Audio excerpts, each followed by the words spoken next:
hi Leo. So I'm going to do a 12-month forecast as we always do each year. It'll be from January to December. It'll only be one card because we've only got 10 minutes, but if you want to see part 2, that'll be in subscription. That'll cover a bit more of the session.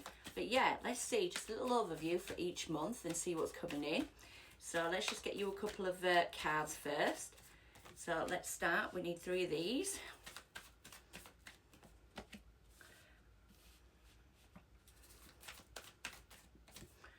Okay. Let's get 3 of these. I'm going to do January, February, March, April, May, June, July, August, September, October, November, December. Hence the 3. So it'll be in 4 sections in terms of like 4 months each section. So we can see Leo.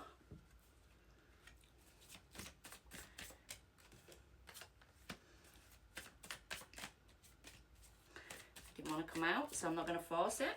Okie dokie. Right, let's find out. Let's get some tarot. We're going to get you a couple of love oracles just as a side base. So a couple of love oracles, please, for Leo. You can forward this bit if you want. Okay. And then we are going to get January, February, March, April. So let me move back. January, February,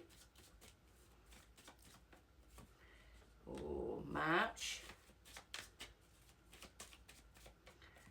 April, May. You've got 2 in May, that's good. June,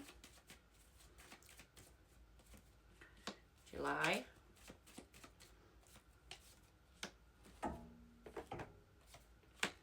August,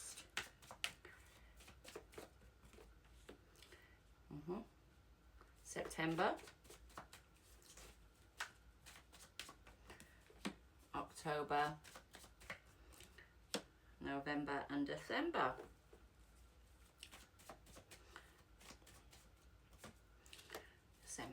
Right, let's have a little look at what's going on each month. We'll go through each other. I mean, to be honest with you, Leo, there's a lot of trapped energy in your year. So I don't know where we're going and what's going to happen. There's some really good parts as well, don't forget. But there is a lot of sword energy. To start off your reading, we have got the soulmate. Yes, this is your soulmate. And then we've got forgiving and learning. As you release and heal the past, you experience more love in your present moment. So, yeah, I guess with soulmate, maybe you're learning a few things throughout the year. We have got the Queen of Swords here in I think July, August, I think it is. So let's start off in your first part. So it says, slow it down, January, February, March, April, slow it down.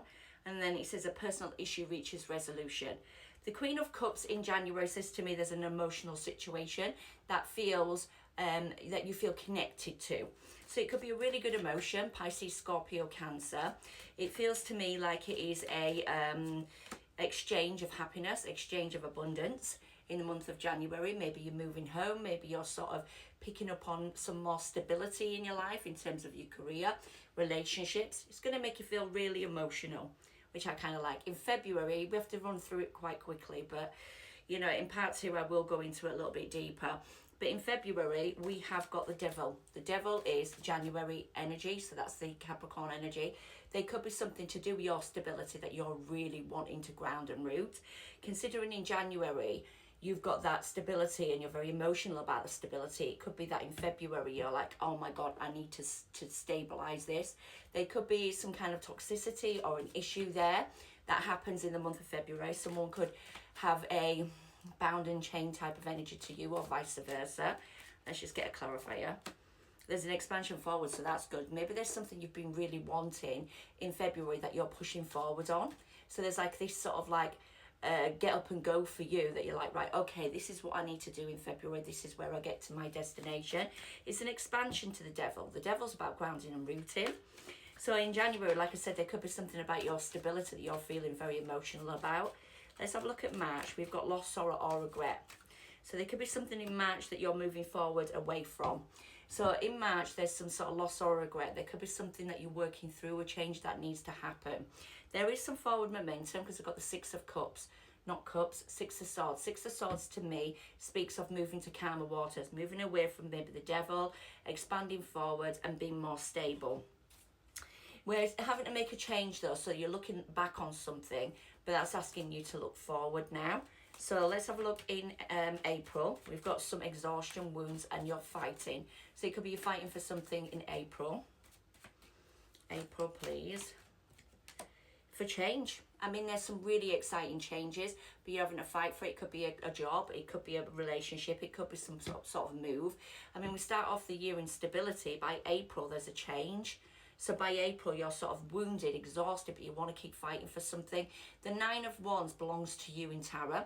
So that belongs to an energy of wanting to keep working hard for something. So it could be a humongous, exciting change because you're excited about something, or you're gaining some information in the month of April over something, which is quite nice. Maybe you're letting go of some pain here in March. Let's have a look at what's going to happen in April, May, June, July and August. So that'll be maybe around your birthday time. We've got some abundance coming forward, but we've also got bring love into the situation. So to have abundance, maybe you need to bring some love into the situation, because by July, we have got you in the Queen of Swords energy. There's been a broken energy here in June.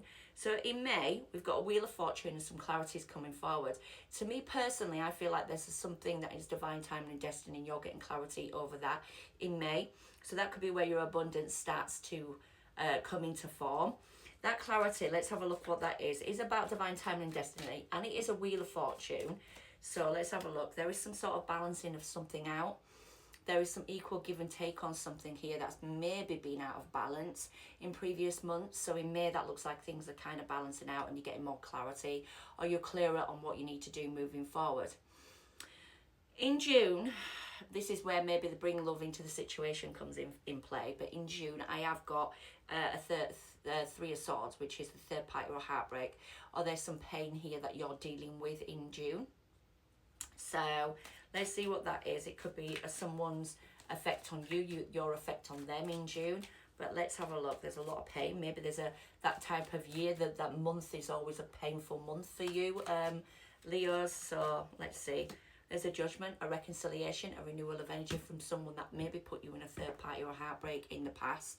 So it could be that someone is wanting to reconcile with you, or you're wanting to reconcile something that has caused a lot of pain for you in the month of June. Looks quite good because that's Scorpio energy of reconciliation. Right, in July, we have definitely got some sort of Queen of Swords energy with learning. So you might be learning something in July and you're ready to go. You're very focused. Yeah, you've gone into hermit mode. Yeah, you're learning something. There's something really exciting there that you're going into hermit mode. You're focused on. You're determined. Queen of Swords, you're very cold and detached as well. Maybe there's just a focus of what you want here. And you're going into like that hermit mode. Yeah, in July. In August, we've got a lot of, internal anxiety. So there's something going down here in August. And that you're learning. It's something to do with July. And there's something you need to do, and you need to go into hermit mode to do it. So maybe there is some stability. Maybe it's about your stability that you need to make some changes. So cleansing and the end of a tough cycle approaches. So September is changes again. So there's communication, but there's options or confusion around some communication. To me, it feels like you might have a few options in front of you in September. In October, the High Priestess, so there's a knowing of something. And there's happiness, and there's conflict in happiness. I've got to be very quick now because we've only got 10 minutes. And there's a battle. But there's you keeping silent over something that you really want. Maybe you're looking at your happiness and you're really focused on moving yourself forward in terms of moving through conflict, becoming happy. And maybe there's a battle that you're overcoming. The High Priestess is signs and synchronicities, but it's also about you aligning with your true self, if that makes sense as well. So that's up to October. In November, you're very independent and you're very happy in November of next year. You're confident, independent, self-sufficient. Maybe you're battling in October to get to this in November, and you're feeling very confident about something in November. And in December, we've got the Two of Swords, so there's a decision that you need to make. And what's that decision? The High Priestess. So you'll know what you need to do because the High Priestess is giving you signs, synchronicities, and there's an alignment here.